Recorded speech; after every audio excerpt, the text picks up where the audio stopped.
Ignition sequence starts. 6, 5, 4, 3, 2, 1, 0. Liftoff. We have a liftoff.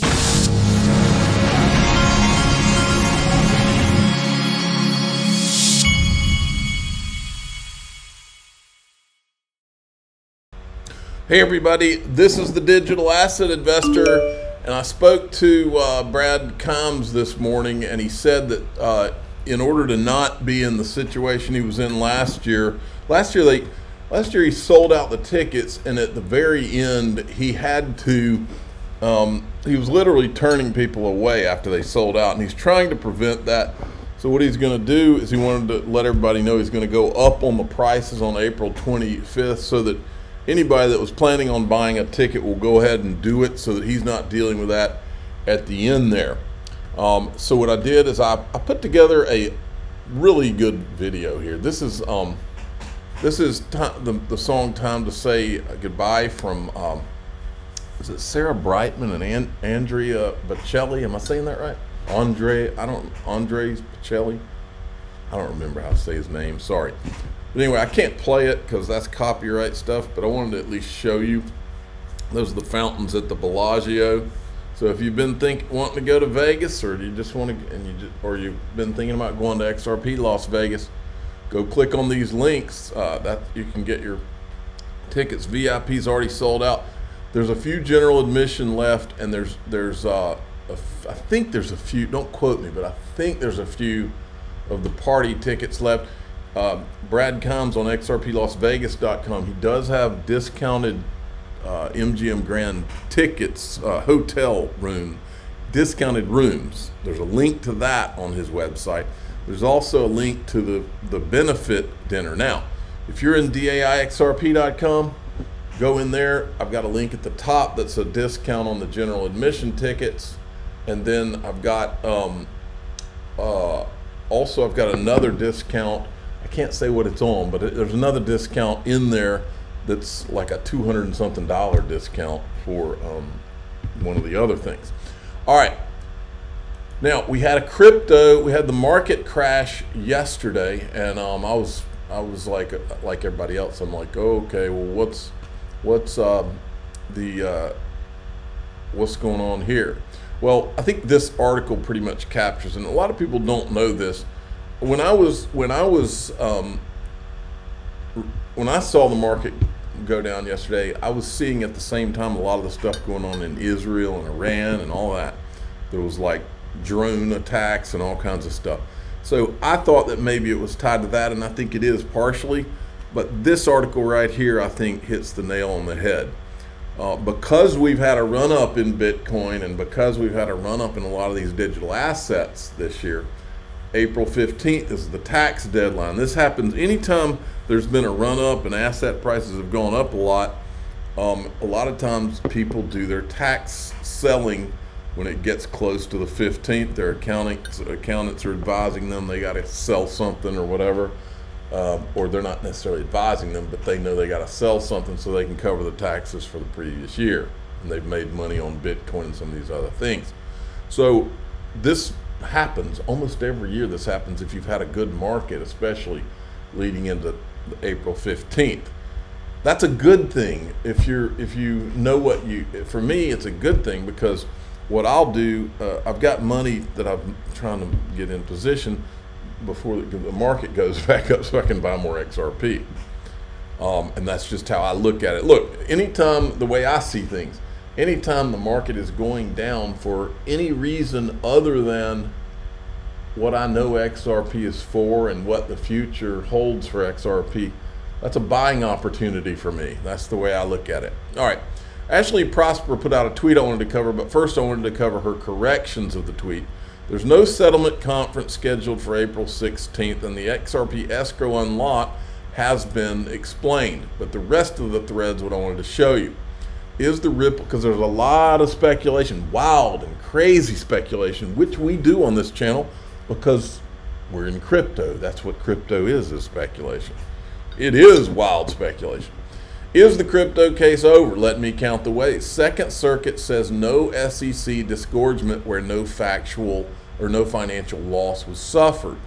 That tallies about 1.1 billion of the 2 billion that the SEC is trying to get out of Ripple. So in my opinion, unless you've got a judge who, which I don't think you have, unless you had a crooked judge, you can take 1.1 billion off the table right out of the gate because nobody was harmed. So there's no disgorgement. Minus 1.1 billion, we're down to 900 million potential fine. SEC admits terrible remedies in judgment brief, failing to identify a single investor who suffered financial loss at the hands of Ripple. Not that one. No longer in. Stuart Alderati miscounts the number of major crypto cases the SEC is still litigating. SEC launches Ethereum investigation. SEC sends well notice to Uniswap. Stablecoin legislation in the House and Senate nears completion. Ripple announces stablecoin plans. We skipped this one too. SEC has another, well, I don't know about that one. I can't say that Ripple and SEC have reached a settlement, but I can say it looks that way. Now, folks, here's my opinion. I think we've seen a lot of things that lead me to believe there must be something at a minimum that is just waiting on some signatures. There's a lot of reasons I think that, all of which I can't go into. All right. And then Ashley Prosper, she's been doing some great tweets. Ripple, I think I may have covered this one the other day, but if I did, who cares? It's good for you to know.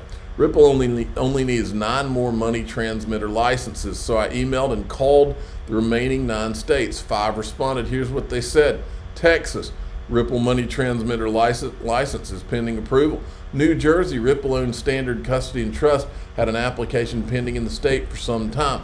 The delay was unexplained, but because of my query, it will now get attention. Indiana, Ripple does not currently have a money transmitter license in the state, but they hinted one is pending approval. Washington, Ripple does not currently have a money transmitter license in the state, but they also hinted one is pending approval.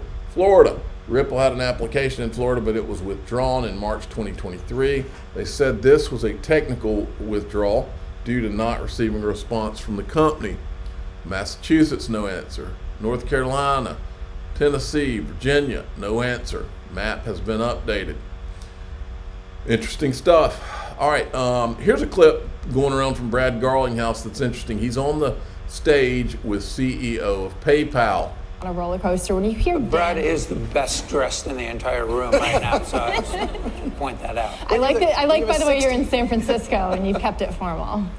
Well, when you're the small company and you're on stage with the big company, he can wear cowboy boots. I'm going to wear, we're selling to banks. We're trying to impress the banks. But I thought, the banks are supposed to be, attracting you guys, right? Well, it's funny, actually. This is a small digression, but sometimes we have meetings with senior people at banks, and they'll be coming to our office, and so they'll dress down. They're coming to our office, so we dress up, and we just miss each other. And so are they the ones wearing Patagonia vests and Allbirds sneakers, exactly. And you're the one in suits? Exactly, yeah. Alrighty, and then we've got this. This is from Smoke, watching what they do, not what they say. This here is exactly why we watch what they do and not what they say. The media narrative might have you believe that the world's financial institutions are hesitant or sitting on the sidelines with regards to blockchain and digital finance. But in fact, if you go down this list, you'll see the largest asset managers in Europe, Asia, and North America are already live and have live products and service offerings in many of the key areas of digital finance. And one good example of the sort of mismatched public narrative is the CEO of JP Morgan, who has publicly disavowed blockchain and digitalization of finance a few times. But at the same time, his own organization, which we can see here, is one of the most advanced in terms of offering the same products and services to its own customers. So it's a bit of a mixed bag in the public media narrative, which is why we watch what they do, not what they say. So as we move down the list here to the next 25, again, we see the European, Asian, and North American institutions are all quite advanced, albeit in different areas. And again, you can download the full report on the website, so I won't spend too. All righty, and then, now this is very dangerous right here. See, you've got Bank XRP, who is one of the good guys and one of the OGs in XRP land. He has not been here for a while, and I don't know if I needed to inform him or not, but while you were gone, Bank XRP, The crypto Gestapo, the crypto police decided that you can't talk about all the money anymore. This is, I've heard them and seen them. They do not like it. You're not supposed to say it. And so this is very dangerous.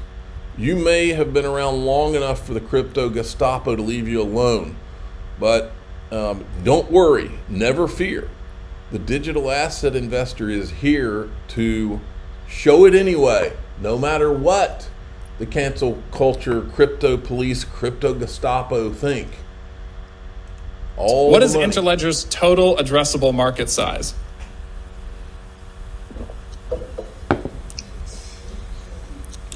All the money. Nobody wanted to feed it. Yeah, it's all the money, because what we're really talking about with this idea of the Internet of Value is creating a single global payment network that connects literally everyone. And then look at this, David Schwartz, very excited to see the XRP Ledger native lending protocol proposal up for review and feedback. If passed, this could bring new utility to the XRPL. Together with the native DEX, this lending protocol forms a critical pillar in enabling more accessible, efficient, and transparent financial services. Folks, we're headed towards the DAI dream, and the dream is that I don't even sell my XRP. I lend my XRP. DAI, the market maker. This is the master plan over here. Okay, that's a thumbnail. Master plan, because that has always been my thought pattern on XRP. Okay, we're going to go in DAIXRP.com. We're going to go deep, and we're going to go into so far into all the world's a stage folder that I don't even know if I believe that things could go this far, but I'm going to show it to you anyway, because I know that this is one of those. This would definitely be under the conspiracy title, but we go over things like that in there anyway. I'm the digital asset investor. I'm not an investment advisor. This is for entertainment purposes only. Please subscribe, hit the like button, and tell your friends and family. Come on in DAIXRP.com. Get your XRP Las Vegas discounts. Talk about conspiracies, wildly speculate about all kinds of things, and just generally do what you want to do in there. All right, here we go.